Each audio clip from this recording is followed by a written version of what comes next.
যুব ভারতী স্টেডিয়ামে যে ঘটনা ঘটলো, কলকাতার ফুটবলের এক কলঙ্কময় দিন, যুব ভারতী স্টেডিয়ামের জন্য একটি কালো দিন।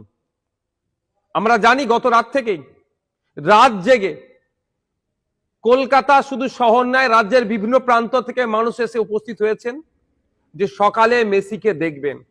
বিনামূল্যে নয়, তাদের অর্জিত অর্থ দিয়ে কেউ 4,000, 5,000, 12,000 টাকা দিয়ে টিকিট কেটে সে মেসিকে দেখবেন।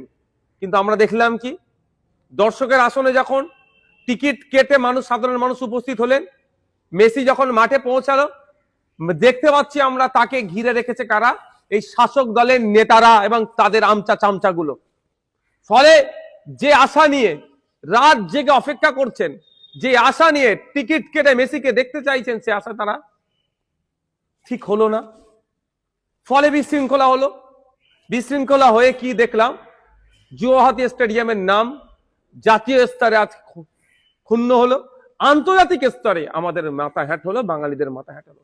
এর সম্পূর্ণ দায় রাজ্য প্রশাসনের, রাজ্য সরকারের, তার ওই মন্ত্রীগুলোর, সাথে সাথে যারা অর্গানাইজিং কমিটিতে আছে।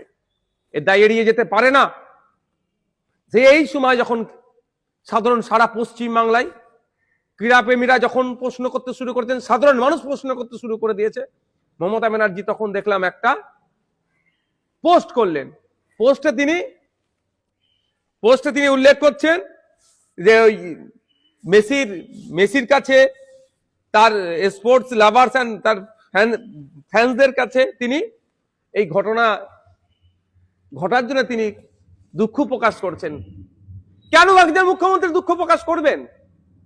সাথে সাথে দুঃখ প্রকাশ করে তিনি একটা ইনকোয়ারি কমিটিও দুঃখ প্রকাশ করে তিনি একটা inquiry committee under the chairmanship of justice retired যিনি আছেন Asit Kumar Roy sir, chief secretary এবং additional chief secretary home and hill affairs ডিপার্টমেন্টের, এর দিয়ে একটা কমিটি বানিয়ে দিচ্ছেন। ইনকোয়ারি কমিটি বানিয়ে লাভ কি হবে? মমতা ব্যানার্জি এই ধরনের কমিটি ইতিপূর্বে মানে শয়ে বানিয়েছে। লাভটা কি হচ্ছে সোসাইটির? ইনকোয়ারি কমিটির ফিডব্যাক কি আছে?